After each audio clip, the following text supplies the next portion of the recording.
আপনি সকাল 5টায় ঘুম থেকে উঠলেন, ফজরের সালাত আদায় করলেন, বাসায় এসে কোরআন তেলাওয়াত করলেন, এরপর নাস্তা করে কাজে বেরিয়ে গেলেন। যাওয়ার সময় কোনো অভাবগ্রস্ত লোককে কিছু টাকা দান করলেন, আপনি দান করলেন। অফিসে গিয়ে সবার সাথে ভালো ব্যবহার করলেন, সবার সাথে হাসি খুশি থাকলেন। জোহরের সময় আপনি জোহরের সালাত আদায় করলেন, আসরের সালাত আদায় করলেন, মাগরিব ও ইশার সালাত তো আপনি আদায় করলেন।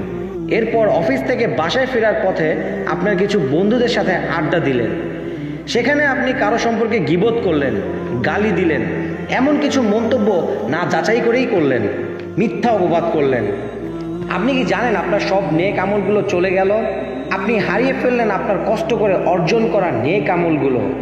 নবী সাল্লাল্লাহু আলাইহি সাল্লামের ভাষায় প্রকৃত গরিব তো সেই ব্যক্তি যে হাসরের ময়দানে অনেক নেক আমল নিয়ে হাজির হয়, এরপর কাউকে গালি দেওয়ার জন্য, গীবত করার জন্য, মিথ্যা অপবাদ দেওয়ার জন্য তার সেই নেক আমলগুলো আখিরাতে তাদের দিতে দিতে তার নেক আমলগুলো শেষ হয়ে যায়। এরপর যখন তার আর কোনো নেক আমল থাকে না, তখন তাদের বদ আমলগুলো তার উপর চলে আসে, এরপর সে জাহান্নামে চলে যায়। এর থেকে হতভাগ আর কে হতে পারে? তাই আসুন সবাই গীবত, গালি দেওয়া, মিথ্যা অপবাদ দেওয়া থেকে বিরত থাকি, নিজেদেরকে সংশোধন করি।